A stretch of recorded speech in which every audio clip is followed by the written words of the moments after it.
Depth of Quran YouTube চ্যানেলে সম্মানিত দর্শক শ্রোতাগণের প্রতি সালাম জানাচ্ছি। আসসালামু আলাইকুম ওয়া রাহমাতুল্লাহি ওয়া বারাকাতুহু। আজকে আগস্ট মাসের 2 তারিখ 2026 খ্রিস্টাব্দ, শ্রাবণ মাসের 18 তারিখ 1433 বাংলা সন বা বঙ্গাব্দ এবং সফর মাসের 18 তারিখ বাংলাদেশে অনুষ্ঠিত ক্যালেন্ডার মোতাবেক 1448 হিজরি।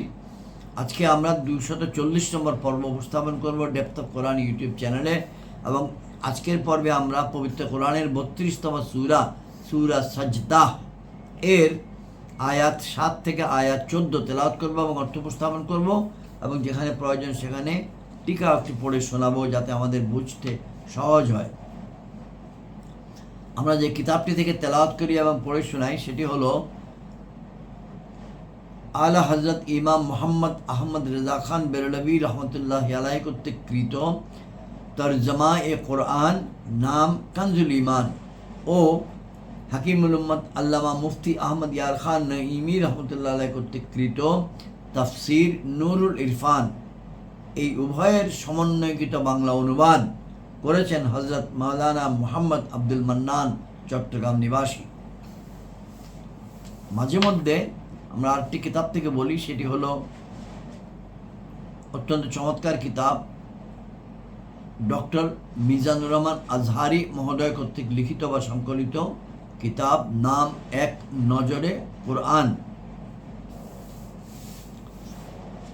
আমরা মুসা আলাইহিস সালাম করে এর মোনাজাতটি আমরাও করি, রাব্বি ইশরাহ লি সাদরি ওয়া ইয়াসসির লি আমরি ওয়াহলুল উকদাতাম মিন লিসানি ইয়াফকাহু কওলি।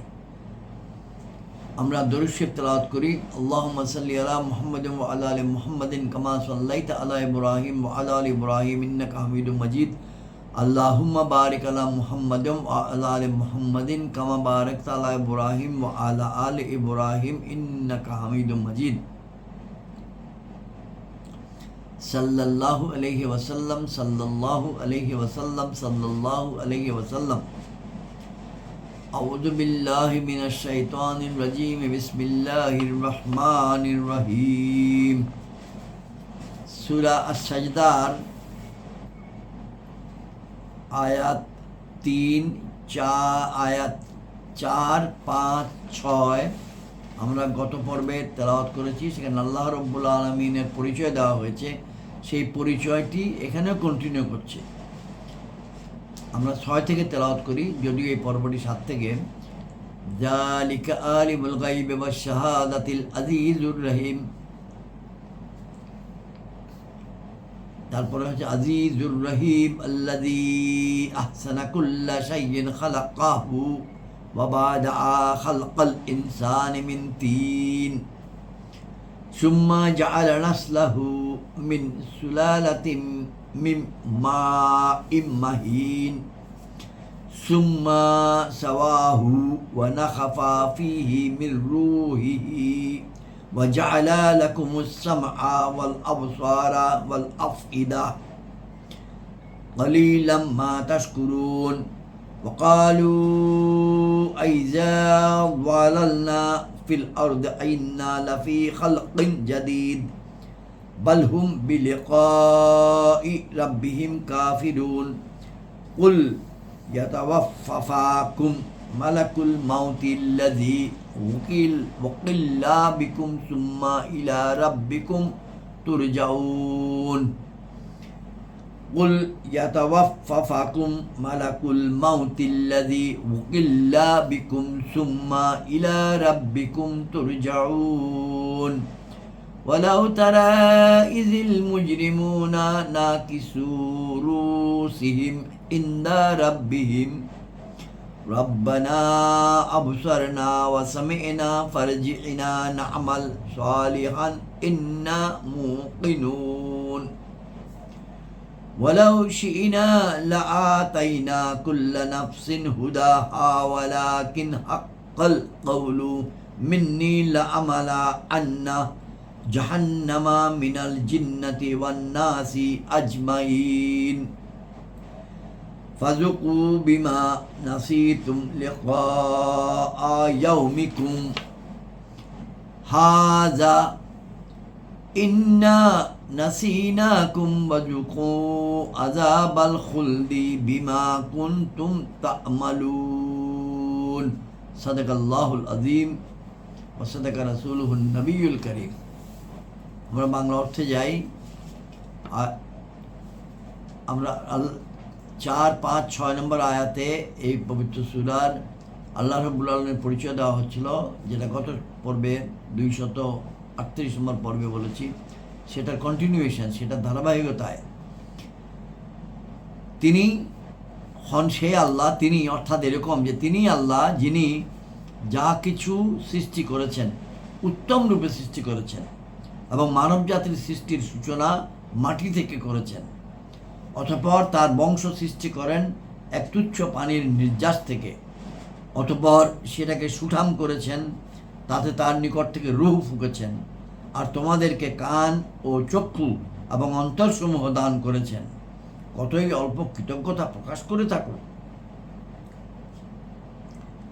এখানে আল্লাহ রাব্বুল আলামিন মানুষের জীবন লাইফ সাইকেল বা সৃষ্টি রহস্য বলেছেন, এবং আল্লাহ রাব্বুল আলামিন এই একই জিনিস পবিত্র কোরআনে আরও অনেক অন্যান্য জায়গায় বলেছেন, যেগুলো আমরা নীতিপরিকার পর্বে আলোচনা করেছি। তারপরেও আমরা দুটো কথা বলি। যদিও পশুও মাটির তৈরি, কিন্তু মানুষও মাটির তৈরি হওয়ার মধ্যে মহান রবের আশ্চর্যজনক ক্ষমতা প্রকাশ পায়। এই কারণে সেটাকে বিশেষভাবে উল্লেখ করা হয়েছে। আমরা মাটির তৈরি হওয়ার অর্থ হয়তো এই যে আমাদের মহান পিতামহ হযরত আদম আলাইহিস সালাম মাটি থেকে তৈরি, অথবা এই অর্থ যে আমরা বীর্য থেকে, বীর্য হয় খাদ্য থেকে, আর খাদ্য হয় মাটি থেকে। অর্থাৎ পানি থেকে মানে একটি বীর্যের একটি ফোঁটা, বস্তুত বীর্য মূল্যহীন এবং নাপাকও। এটা বের হয়ে গেলে মানুষ গোসল না করা পর্যন্ত মসজিদে যাবার এবং কোরআন শরীফ স্পর্শ করার উপযোগী থাকে না, কিন্তু সেই বীর্য থেকেই মানুষের সৃষ্টি হচ্ছে। অর্থাৎ মায়ের গর্ভে তাকে পূর্ণাঙ্গভাবে ঠিক করে তাতে রূহ ফুৎকার করেছেন আল্লাহ তাআলা। এ থেকে বোঝা গেল আল্লাহ তাআলার মাকবুল বান্দাদের কাজ মহান রবেরই কাজ হয়ে থাকে। কেননা মায়ের গর্ভে বাচ্চা তৈরি করা ও রূহ ফুৎকার করা ফেরেশতার কাজ, কিন্তু মহান রব ইরশাদ করেছেন এইসব কাজ আমি সম্পন্ন করি। এরপরে আমরা তেলাওয়াত করব সূরা আয়াত 10। লোকেরা বলল, ওয়াকালু, তারা বলল, আমরা যখন মাটিতে মিশে যাব তবুও কি আমরা নতুন করে সৃষ্ট হব? বরং তারা আপন রবের সম্মুখে হাজির হওয়ার বিষয়কে অস্বীকার করে। আপনি বলুন, আল্লাহ রাব্বুল আলামিন রাসূল পাক সাল্লাল্লাহু আলাইহি ওয়াসাল্লামকে বলছেন, আপনি বলুন, তোমাদেরকে মৃত্যু প্রদান করে মৃত্যুর ফেরেশতা যে তোমাদের জন্য নিযুক্ত রয়েছে, অতঃপর আপন রবের দিকে ফিরে যাবে।